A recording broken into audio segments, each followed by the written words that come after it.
2 январда Ош шаарындагы Скайбар оюн-зоог мекемесинде орун алган УКМКнын кызматкерлеринин катышуусундагы муштаж боюнча кызматтык иликтөө жүргүзүлдү.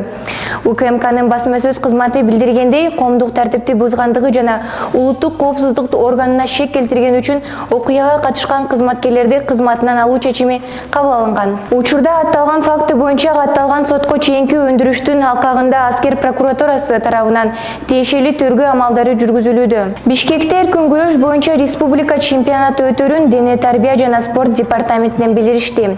Мелдеш 23-24 январь күндөрү Кабаалуу Кожомкул атындагы спорт сарайында өткөрүлөт. Чемпионат улуттук курама команданы түзүү спортчулардын спорттук чеберчилигин жогорулатуу жана өлкө жаштардын арасындагы күрөштү жыйылтуу максатында өткөрүлүп жатат. Мелдеш Бириккен дүйнөлүк күрөш эл аралык уюмунун бекиткен эрежелеринин негизинде өткөрүлөт. Спортчулар 57, 61, 65, 70, 74, 79, 86, 92, 97 жана 125 кг салмак категорияларында күч сынашат. Бишкекте 9 январда 24 жаштагы кызды бир унаа коюп, экинчи унаа тебелеп кеткен.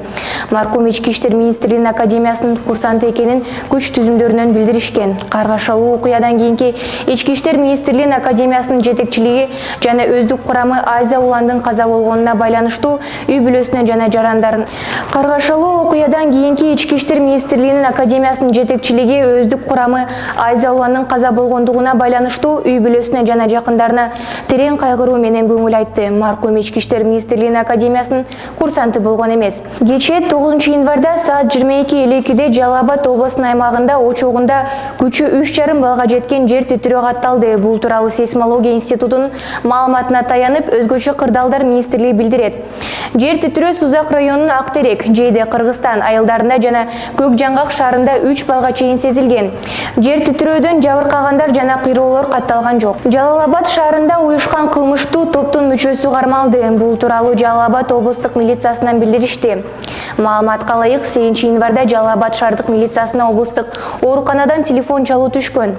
Анда Жалал Абад шаарынын тургуну бутунан жаракат алып, ооруканага түшкөнүн кабарланган. Такталгандай, ошол эле күнү саат 14:45 чамасында Жалал Абад шаарынын 47 жаштагы тургунуна бейтаныш жаран өз ара пикир келишпестиктен улам бутуна бычак сайып, Toyota Avensis үлгүсүндөгү унаа айдап качып кеткен. Аталган факты боюнча топтолгон материалдар Жалал Абад шаардык ички иштер башкармалыгынын Кыргызстан Республикасынын кылмыш жаза кодексинин 211 беренесинин негизинде катталып, кылмыш иши козголгон. Бүгүн 10 январда Бишкекте тынчтык митингге чыккандар Кемпир-Абад иши боюнча кармалгандардын бошотуу керектиги айтышкан. Жыйынтыгында милиция кызматкерлери алардын айрымдарын автобуска салып, алып кетти. Белгилей кетсек, 23 октябрда милиция 20дан ашуун саясатчы, жарандык активисттерди кармап кеткен. Ички иштер министрлиги билдиргенде, аларга кылмыш жаза кодексиндеги массалык башаламандыктарды уюштурууга даярдануу беренеси 36-228 менен козголгон кылмыш иштин алкагында тергөө жүргүзүлүүдө.